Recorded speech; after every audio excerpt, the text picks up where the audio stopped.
आज Doubtnut app download करें। Doubtnut पर अपने सभी गणित, रसायन विज्ञान, भौतिक विज्ञान और जीव विज्ञान के डाउट्स का करो सफाया। बस प्रश्न की फोटो खींचो, एक ही प्रश्न को क्रॉप करो और तुरंत वीडियो सोल्यूशन पाओ। अभी डाउनलोड करें। हेलो फ्रेंड्स, इस वीडियो में क्वेश्चन दिया है ऑक्साइड XeO की स्थिरता का सही क्रम निम्नलिखित में से कौन सा एक सही रूप को निरूपित करता है। XeO2 क्या है? हेलोजन है। अब यहाँ पे 3 हेलोजन हमें दिए ऑप्शन में, तो हम 3 ही बनाएंगे। OI2, OBr2 या Br2O और ये OCl2O है ना।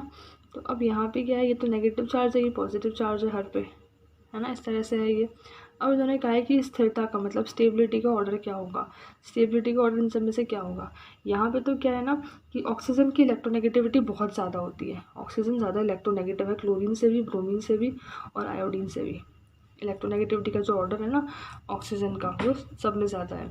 तो ऑक्सीजन के पास हमेशा डेल नेगेटिव चार्ज रहेगा और इनके पास डेल पॉजिटिव चार्ज रहेगा, है ना। तो क्या होता है ना कि जो आयोडीन है वो साइज़ बड़ा है, उसका साइज़ बड़ा होने के कारण बहुत आसानी से अपने इलेक्ट्रॉन दे देता है। कंपैरेटिवली ब्रोमीन और क्लोरीन का साइज़ थोड़ा छोटा होता है और इसलिए न्यूक्लियस का इफेक्ट लगता है, इसलिए आसानी से अपने इलेक्ट्रॉन को ये ऑक्सीजन को नहीं देता। इसीलिए जो ये वाला बॉन्ड है ये आयनिक होता है और ये स्ट्रॉन्ग होता है बॉन्ड, ये स्टेबल होता है मतलब कि। इसलिए OI2 जो होगा, इसलिए I2O जो होगा वो स्टेबल होगा। तीनों में सबसे ज़्यादा स्टेबल I2O होगा।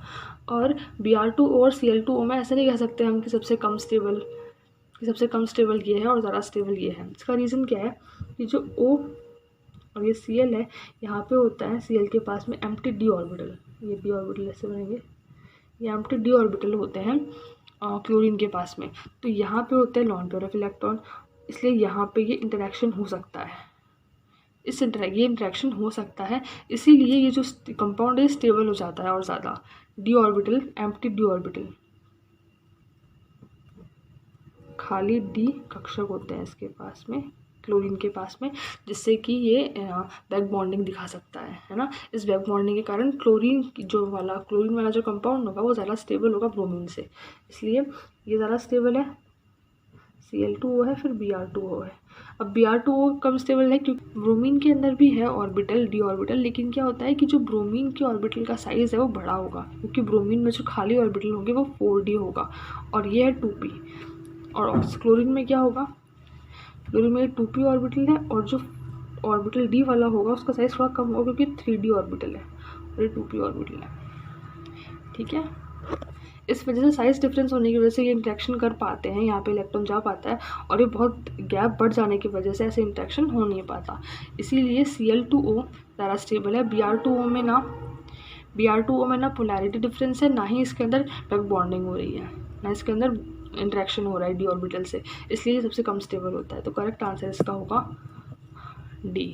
सबसे ज़्यादा स्टेबल आयोडीन, फिर क्लोरीन और फिर ब्रोमीन है। Thank you. कक्षा 6वीं से 12वीं से लेकर नीट, IIT, JEE वो एडवांस के लेवल तक 1 करोड़ से ज्यादा छात्रों का भरोसा। आज ही डाउनलोड करें डाउटनेट ऐप या व्हाट्सएप करें अपने सारे डाउट्स 8400 400 400 पर।